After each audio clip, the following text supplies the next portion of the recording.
It will not be called the mark of the beast. It's going to be presented as a solution to the problems. It's going to be presented as something that society needs. And most people are going to be so desperate and so lost, and they don't have the Spirit of God on the inside of them, crying out, Abba, Father, to lead them to righteousness, to lead them to hope, that they're going to end up receiving the mark of the beast. And those who choose to follow the Antichrist and the false prophet and receive the mark of the beast, there will be no hope for those people. There's no plan of redemption, because those people who choose to take the mark of the beast, you are going to receive the same condemnation and punishment that the Antichrist and the false prophet will receive, which is eternal separation from God, which is to be cast in the lake of fire that burns with fire and brimstone. And there is no daylight there. It's outer darkness, and you're going to suffer for eternity. A lot of people don't understand that that's what's coming, and that's why America needs to repent. That's why America needs to turn from unholiness and ungodliness. That's why we need to be praying for America. We need to pray for our youth. The youth is going down.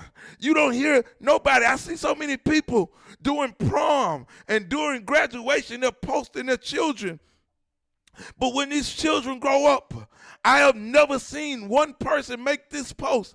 I never seen nobody say, my daughter is getting married and she is a virgin.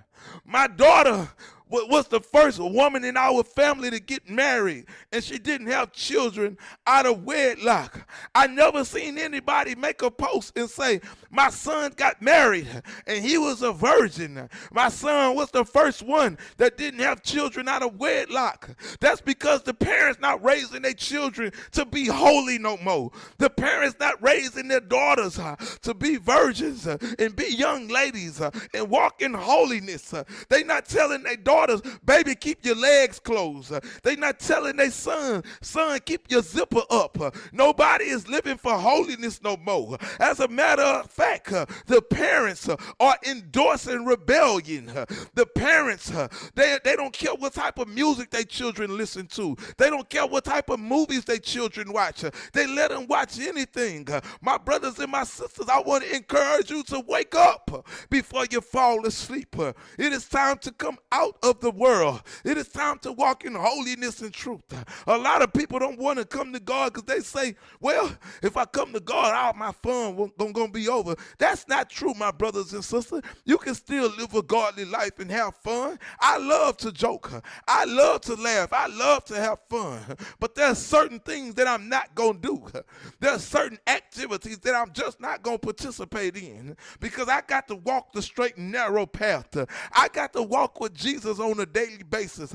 I got to choose God every day, because just because I chose God today, that don't mean that I chose him tomorrow, that I'm going to choose him tomorrow. I got to make my mind up that from this moment on, every day I'm going to choose God. And that's just what I got to do. I got to choose God every day, no matter what I'm going through. My happiness in God is not based on circumstances. My happiness in God is not based on because everything in my life is going right.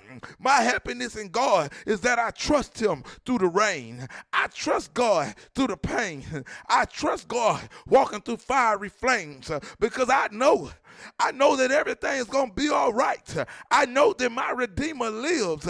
I know that the God of Abraham, Isaac, and Jacob holds the world in his hand. I know that all things are possible with the God I serve. So no matter what I'm going through, I keep my head lifted up high. I stay praying to God, because I know that he is able. I know that he is a healer. I know that he can deliver. I know that he can give me peace.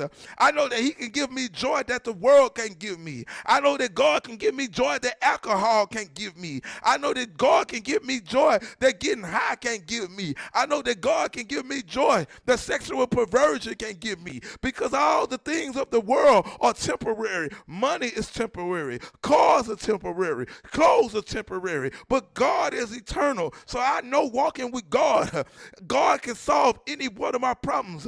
But even if he choose not to at the moment that I want him to, I'm going to keep walking with God. That's how much I trust him. I got to be like Joseph. Look at Joseph's life. Joseph had a dream that he would be a ruler.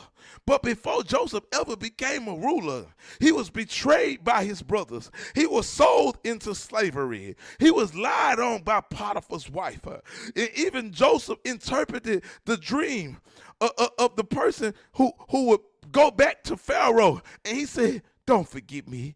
And the man forgot about Pharaoh, but Pharaoh had a dream. And now this was years later, and Joseph finally got a chance to become king, even though he was thrown in prison. My brothers and my sisters, we got to be like Joseph.